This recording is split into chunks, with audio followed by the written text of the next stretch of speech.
आज़ादी के 75 साल हो गए हैं और भारत देश में अगर कहा जाए तो महिलाओं की आबादी लगभग लगभग जो है सो आधी है। जीडीपी में अगर आप देश में कंट्रीब्यूशन की बात करेंगे तो लगभग 10 से 15% है। और क्या आज 75 साल आज़ादी के हो गए, इस समय में महिलाओं के जो हितों की रक्षा की बात की जाती है या महिलाओं की जो आज़ादी मिलनी चाहिए, क्या उनको मिली है? तो ये जाहिर सी बात है कि उनको नहीं मिली है यह आज़ादी। और यह आज़ादी नहीं मिलने के पीछे रीजन क्या है? तो हमारा जो पॉलिटिकल व्यवस्था है या हमारा कहिए कि सरकार है, वह उस तरफ बहुत ज़्यादा ध्यान नहीं दिया है। अगर देखा जाए महिलाओं की स्कीम या उनके उत्थान की बातें जब की जाती है तो हमारे देश में 50% लगभग लगभग महिलाएं हैं। उसके बावजूद आपको अंदाजा होगा कि जब देश आज़ाद हुआ था तो लगभग 4% के आसपास महिलाएं थी पार्लियामेंट और स्टेट लेजिस्लेचर में। और आज के डेट में इसकी संख्या 9% है, जबकि होना कम से कम 40% चाहिए है। तो इसके लिए जिम्मेदार कौन है? इसके लिए जिम्मेदार हम हैं, आप हैं या कोई और है? तो सबसे बड़ी बात यहाँ पे यह है जिसको हमें और आपको ध्यान रखना है कि भारत देश में आज़ादी कहने का मतलब कि अगर आप यह कहते हैं कि भारत देश एक आज़ाद देश है तो इसका मतलब यह हुआ कि आज़ादी जो है सो हर एक के मायने में होना चाहिए। चाहे वो वोमेन को लेकर के हो, चाहे वो मैन को लेकर के हो, चाहे वो आपकी करप्शन को लेकर के हो, चाहे ब्यूरोक्रेसी को लेकर के हो, हर तरीके से होना चाहिए।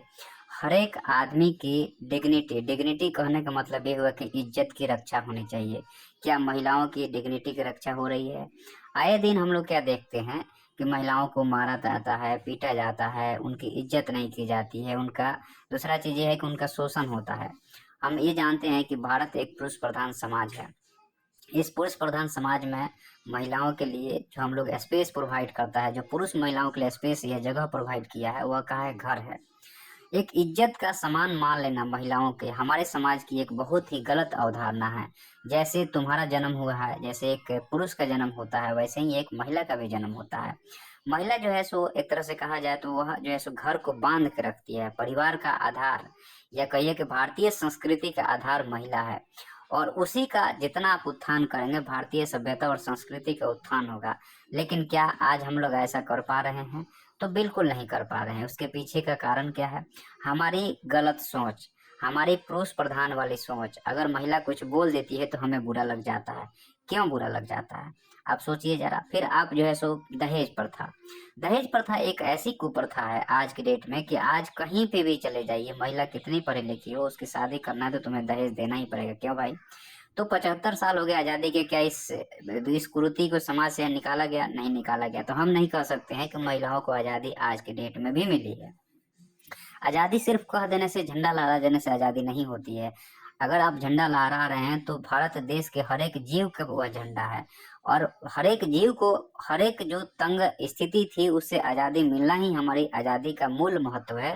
नहीं तो उस आज़ादी का कोई महत्व नहीं कि पेपर पे आज़ादी मिलना और अगर आपको कहा जाए कि रियल सेंस में आज़ादी मिलने में बहुत अंतर है। तो हमें पेपर वाली आज़ादी नहीं चाहिए, हमें रियल सेंस में आज़ादी चाहिए। रियल सेंस में आज़ादी मतलब हमें घूमने का अधिकार होना चाहिए, हम अपने तरीके से जीने का, कपड़े पहनने का, और समाज का दबाव हमारे ऊपर नहीं होना चाहिए। क्या महिला किसी पुरुष पे दबाव डालती है?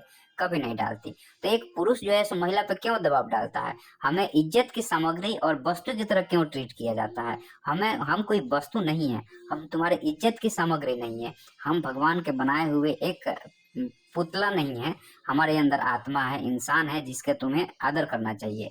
आज के डेट में जो सेक्स वर्कर हैं, आखिर में वहां गई कैसे? आप जरा सोचिए और विचार कीजिए। और यही आज़ादी है।